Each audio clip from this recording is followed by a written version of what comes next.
ଆପଣ ଜାଣନ୍ତି କି ଶ୍ରୀକୃଷ୍ଣଙ୍କୁ ବଂଶୀ କିଏ ଦେଇଥିଲେ? ଦ୍ୱାପର ଯୁଗର କଥା। ଶ୍ରୀକୃଷ୍ଣ ପୃଥିବୀ ପୃଷ୍ଠରେ ଜନ୍ମ ନେଲେ। ତେବେ ଦେବୀ ଦେବତା ବେଶ ବଦଳାଇ ତାଙ୍କୁ ଦେଖିବାକୁ ପୃଥିବୀକୁ ଆସିବାକୁ ଲାଗିଲେ। ଏଥିରୁ ମହାଦେବ ବାଦ୍ ଯାଆନ୍ତେ କେମିତି? ନିଜର ପ୍ରିୟ ଭଗବାନଙ୍କୁ ସାକ୍ଷାତ କରିବାକୁ ଉତ୍ସୁକ ହେଲେ ସେ। ପରନ୍ତୁ ଏହା ଭାବି କିଛି କ୍ଷଣ ପାଇଁ ଅଟକି ଗଲେ ଓ ନିଜକୁ କହିଲେ, ଆରେ ଯଦି ସେ ଶ୍ରୀକୃଷ୍ଣଙ୍କୁ ଦେଖିବାକୁ ଯାଉଛନ୍ତି ତ କିଛି ଉପହାର ତାଙ୍କ ପାଇଁ ନେଇଯିବା ଉଚିତ।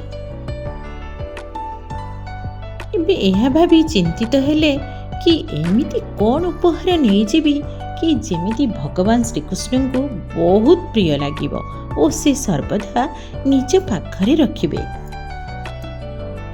ମହାଦେବଙ୍କୁ ମନେ ପଡ଼ିଲା କି ତାଙ୍କ ପାଖରେ ଋଷି ଦଧିଚୀଙ୍କ ମହାଶକ୍ତିଶାଳୀ ହାଡ଼ ଅଛି। ଋଷି ଦଧିଚୀ ସେହି ମହାନ ଋଷି ଯେ ଧର୍ମ ପାଇଁ ନିଜର ଶରୀର ତ୍ୟାଗ କରିଥିଲେ।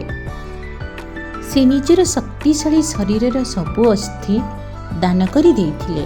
ସେହି ହାଡ଼ରେ ବିଶ୍ୱକର୍ମା 3ଟି ଧନୁ, ପିନାକ, ଗାଣ୍ଡିବ ଓ ସାରଙ୍ଗ ତଥା ଇନ୍ଦ୍ରଙ୍କ ପାଇଁ ବଜ୍ର ନିର୍ମାଣ କରିଥିଲେ। ମହାଦେବ ଭୋଳେନାଥ ସେହି ହାଡ଼କୁ ଘଷି ଘଷି ଏକ ସୁନ୍ଦର ଏବଂ ମନୋହର ବଂଶୀ ନିର୍ମାଣ କଲେ।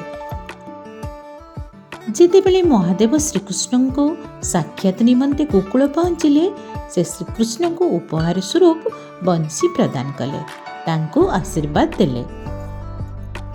ସେବେଠାରୁ ଶ୍ରୀକୃଷ୍ଣ ସେ ବଂଶୀକୁ ସର୍ବଦା ନିଜ ପାଖରେ ରଖିଲେ। ବଂଶୀ ଭଗବାନ ଶ୍ରୀକୃଷ୍ଣଙ୍କର ସବୁଠାରୁ ପ୍ରିୟ ଥିଲା। ଜୟ ଶ୍ରୀକୃଷ୍ଣ। ହର ହର ମହାଦେବ।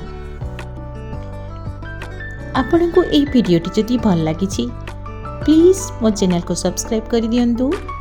ଭିଡ଼ିଓଟିକୁ ଲାଇକ୍ କରି ସେୟାର କରିଦିଅନ୍ତୁ। ବହୁତ ବହୁତ ଧନ୍ୟବାଦ। ଜୟ ଶ୍ରୀକୃଷ୍ଣ।